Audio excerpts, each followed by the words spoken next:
Mesdames et messieurs, et bienvenue dans notre première édition de notre émission Oleton Values.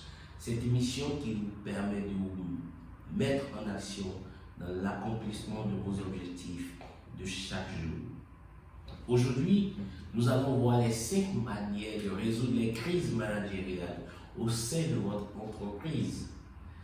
Déjà, comme vous le savez, lorsque vous rentrez dans une maison et tout le monde s'assoit autour de la table pour manger, même si vous avez développé l'habitude de pouvoir manger en solitaire, vous êtes obligé de vous mettre à table avec les autres.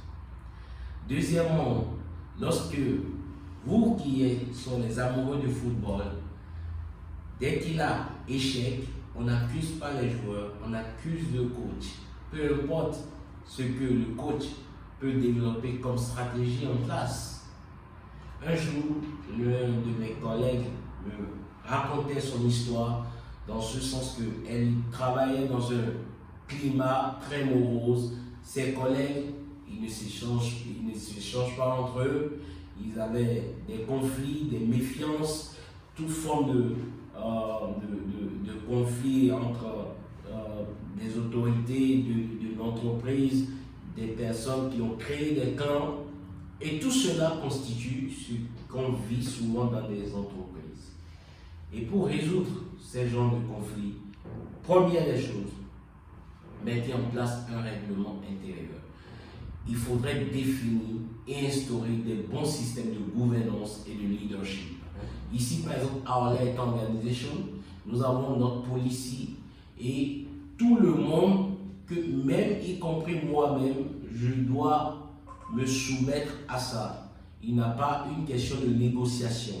Donc, vous devez mettre en place un système qui permet à ce que vos employés, ils n'ont pas droit de bouder, ils n'ont pas droit de pouvoir mettre en place un clan. Non, vous êtes là comme une famille parce que lorsque vous êtes en équipe, vous pouvez vous donner à fond pour pouvoir défier le marché.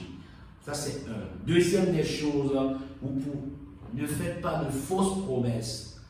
Essayez de pouvoir retenir votre émotion avant de pouvoir déclarer des promesses à vos employés. Très important.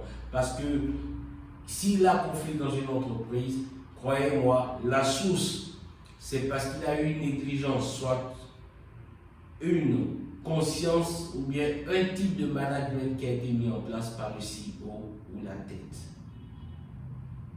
L'un de mes mentors disait: une armée de moutons conduits par un lion défiera toujours et vaincra toujours une armée de lions guidée par un mouton. Ça veut dire que le leadership est très important. Troisième des choses, démontrer l'exemple, forcer l'intégrité. Il faut que ça soit au niveau des finances, au niveau de l'heure, au niveau, si vous dites à vos employés, venez à telle heure, si vous leur dites, ne faites pas ci, montrez cet exemple.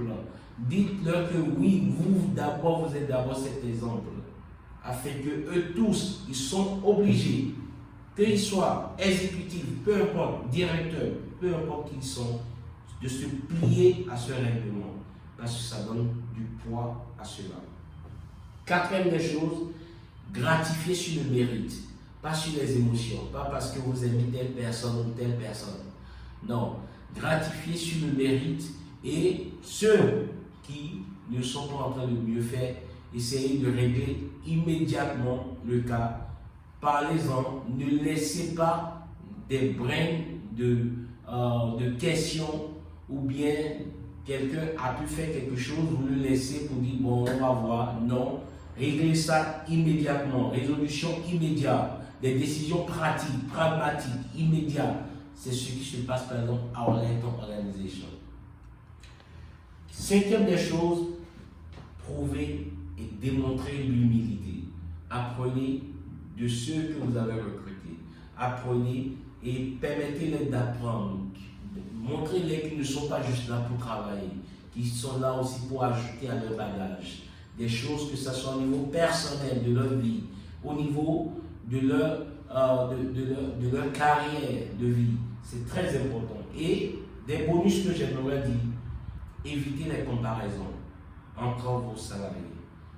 Évitez les comparaisons parce qu'ils sont uniques, ils sont différents, ils viennent des approches différentes. Vous pouvez parler sur les skills, vous pouvez parler sur les compétences, mais évitez les comparaisons. Si vous êtes en équipe et si vous êtes divisé, vous ne pouvez rien faire de concret sur le marché.